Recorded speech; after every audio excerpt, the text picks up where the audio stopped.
de Medieros, l'artiste au masque revisite le patrimoine béninois à travers une exposition dénommée Vodounote au Centre des Arts et de la Culture de Kokotomé au Bénin. Venu de Ouida, Emo a passé toute son enfance au Bénin avant d'aller en France pour poursuivre ses études. Aujourd'hui, il consacre plus de temps à l'art plastique, la musique et l'audiovisuel.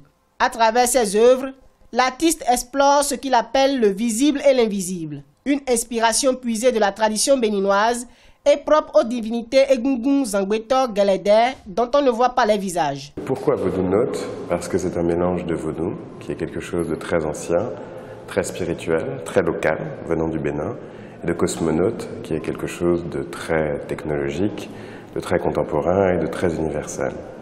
Le kori, un élément phare du panthéon vaudou au Bénin, les boîtes taillées en spécimens humains, les casques, les pelles, les toiles et autres sont autant de pièces utilisées par l'artiste dans la conception de ses œuvres. Pour Emo, l'usage de ces éléments témoigne son attachement aux réalités endogènes. Les koris représentent plusieurs choses pour moi. Primo, visuellement, un kori placé verticalement ressemble à un sexe féminin. Un kori placé horizontalement ressemble à une bouche. La valeur du kori en tant que coquillage, parce qu'on peut se demander pourquoi quelque chose qu'on peut ramasser par terre devient une monnaie, m'intéresse aussi, dans la mesure où c'est ce qui est de l'ordre du voyage, de l'ordre du transport, de l'ordre de l'ailleurs qui donne la valeur à ce qui est et qui donne de la valeur aux choses qu'on peut échanger.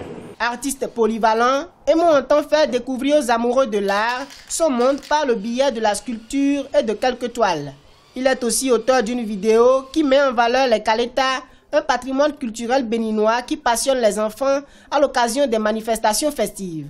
Prévue pour durer jusqu'au 15 août, cette exposition sera présentée en France.